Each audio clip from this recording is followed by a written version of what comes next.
Hey, what's going on guys? Tanner Bell here with makersgonnalearn.com, and in today's video, we're going to teach you how to use freezer paper with your Cricut. You can use this whether you have a Cricut Maker, a Cricut Explorer, it doesn't matter. You're going to be able to use freezer paper as a stencil for fabric paint or anything like that. Are you guys excited? Let's jump into it. So as you guys can see here, I went ahead and just cut my freezer paper to size and just placed it onto the mat. I don't really think it matters which side you put down.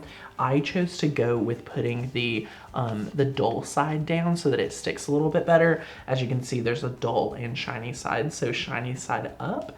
And what we can go ahead and do is load it into our machine. I've already picked out a palm tree leaf from makersgonnalearn.com, which is our membership site. And what we're going to do is just take it and position it right in the middle of our mat. And the reason why we're putting it in the middle of our mat is so that since this is a stencil and we're using fabric paint on today's project, it's not over to the edge and it would have to be taped off. We can just place it down and use it. It's really good. And if you're watching and you're like, ooh, why would someone want to use freezer paper? Stick with us because we're going to share with you exactly why some people would choose to use freezer paper as a stencil when working with their Cricut. Now, I love using iron-on or heat transfer vinyl, they're the same thing, with my Cricut, but if for some reason you're wanting to use some type of fabric paint or something like that, this is going to be the best way to get the best result for your project. So anyway, we position that, let's just press continue, and we're going to connect to our machine, and then there's a setting that's actually called freezer paper. So it's really easy, we don't have to tinker with any settings, you just want to use the freezer paper setting and then cut it out.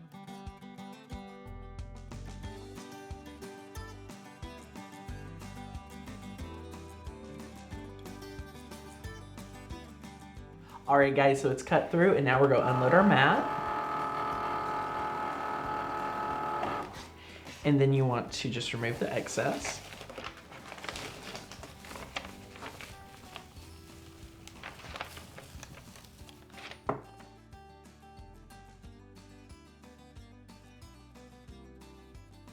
All right guys, now that we have the stencil, we're going to position it on our shirt. Now imagine this being any of your projects, whatever you have cut out. Before we do that, we're going to take our easy press and we're going to preheat our surface.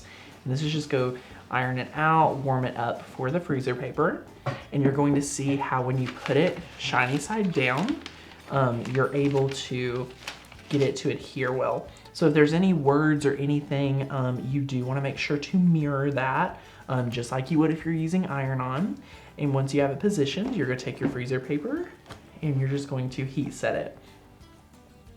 And you're going to see that it kind of goes, it applies really well and kind of sticks to your surface. Now don't worry about any residue, but it really gives a tight secureness onto your fabric. So just like so, you can let this dry for a second, and while that's drying, you can prepare your fabric paint. So we just have our paint. We're using a multi-surface paint today, which I really like, but you can get some So Soft fabric paint at the craft store. We really love nice soft fabric paint, but again, nothing is going to beat the nice clean and crisp lines that heat transfer vinyl or iron-on has for you. So once it's cooled down a little, you can just start taking your pouncer. I like to take it, dip it into the big glob, and then you want to take a majority of the paint off.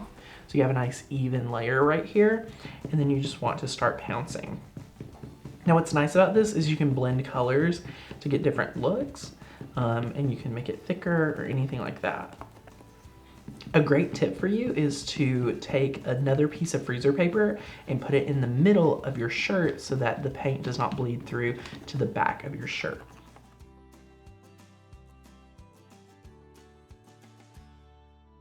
So as you can see, as it dries, you can start seeing a few different colors, but will all calm down into one shade. But now you can see here, as you're ready to peel it up, it's just a little sticky. And you can peel this up and look at the results.